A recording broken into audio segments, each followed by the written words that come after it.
were mentioning through the mobiles, to say that internet actually has the biggest advantage of bringing together people that were on opposite sides of the world and separating those that are in the same room. You know, but this is how life is working, and I agree with you that the new generations are focusing on instant gratification. Sometimes they grow with a sense of entitlement. The world owes me this, rather than I need to see how I can earn it. And there is something in not our fault as well. I mean, as an industry in general, that you know, when we have addressed shipping, we focus on the problems.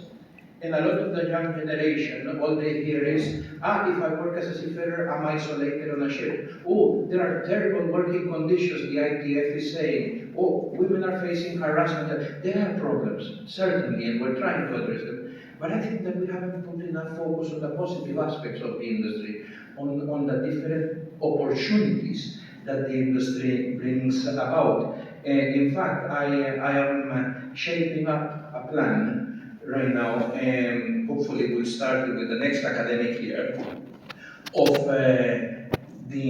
my staff in Malta, but I'm planning to extend it to our network of graduates around the world, that we would visit high schools.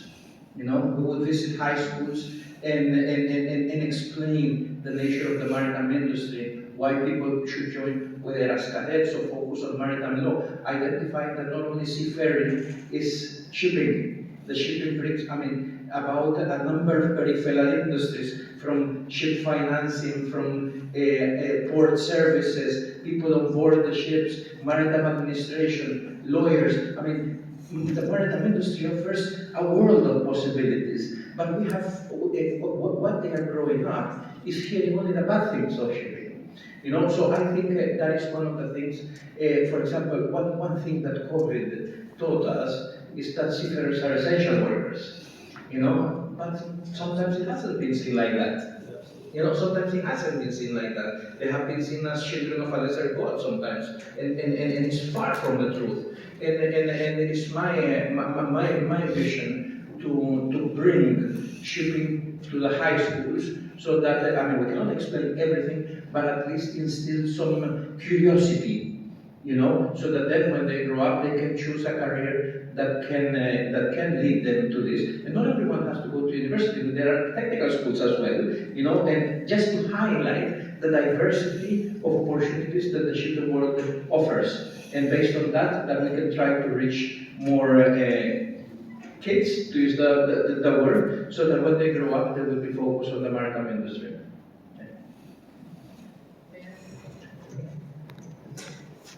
I fully agree. Thank you for this notion. But actually, I would add that maybe high school is even too late. We discussed the need that we should even start with the kindergarten. One of our because they need to be. Kids are interested in everything. They're curious. So what we do at the annual basis is organize the days of science for the full student population, actually from the kindergarten to the elderly people. So we believe that this is very important, because we all have maritime faculties and academies, but sometimes most of our population is not really aware of the opportunities. For example, they know that we educate people, workforce for ships, for the shipping business. But other than that, they, for example, do not know what our study programs actually provide for them. So we try to do this kind of promotion, and this is very important for us. As a part of our regular activities are also our visits to high schools. This is something we already do, but we already decided that we should start with younger generations. Thank you. I can confirm also that we invite kindergarten kids every year. Quite interesting. Yes. We start from the kindergarten. Okay. I also wanted to say some words after all conclusions that I noted to the maybe end of the discussion. But actually, I wanted to ask the audience, also myself, who are the maritime heroes today? It's the tricky question. The title, the slogan of the two-day panels are who are maritime heroes today? Am I maritime hero? Do I look like maritime hero? Yes, for sure. Oh, thank you so much. So I think if I am, everyone is. You know, so leadership, you mentioned, Professor Norman, that leadership today. I think that, and I believe honestly, that leadership is everyone's business.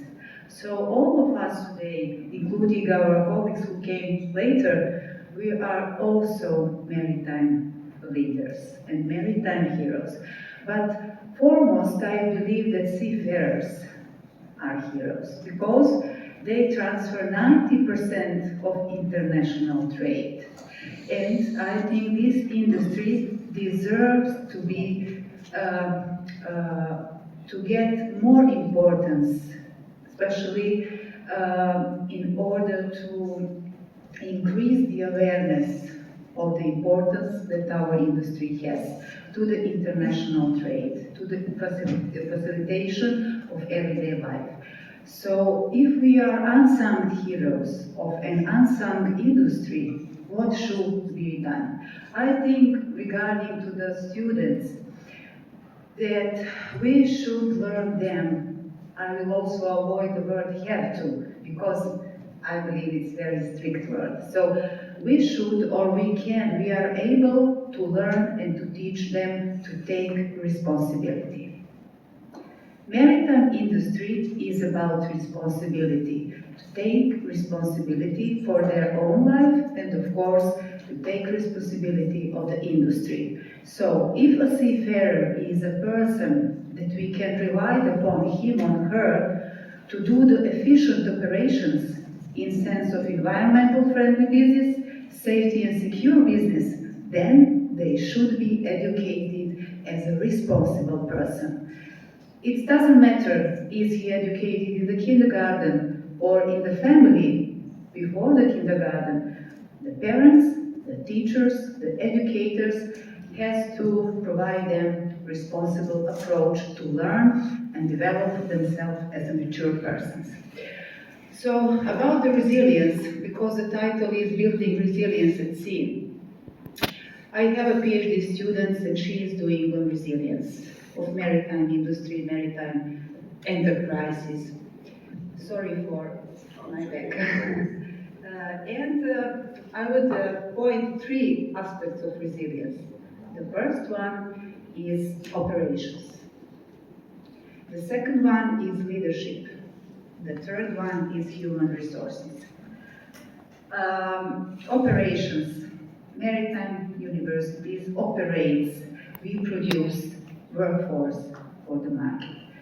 So about dual education, I would say, because I know the good example about how to make students more closer to the practice. I learned that from the Alliance Uniceus. University of Montenegro is the part of big Alliance. It's a very important Alliance, European University Uniceus. And they educated us as a vice deans for international cooperation about how to make students more closer to the work placement. They have, students are digital and they are now very well educated in sense of using and practical using of digital platforms. So at some universities we are, I would say, Montenegro as a teachers oriented to research, oriented to projects, and oriented to teaching. Do you think that we are absolutely, how to say, comprehensive person to do three in one? Yes, maritime should, in terms of resilience, make the course to be either more applied or more research-oriented. So that is the first, I would say, challenge for us regarding to curriculums and everything. So about the digital platforms, let's say in Finland, they have the module, like they have 180 credits plus 30 credits of practice.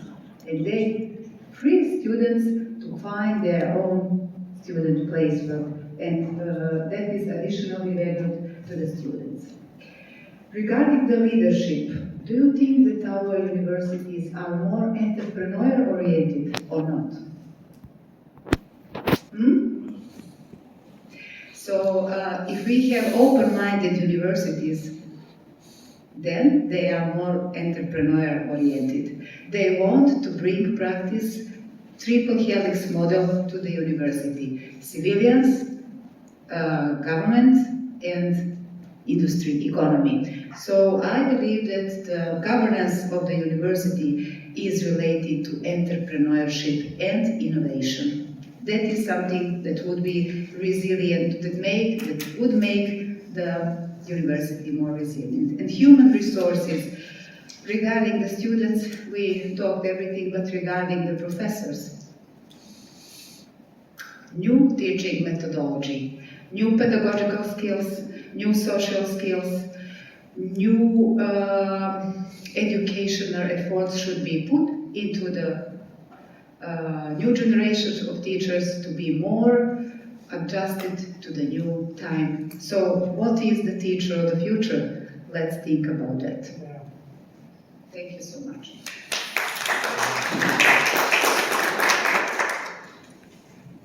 Last but not least, Mr. Prof on Cena. So our colleagues were speaking, I was taking notes.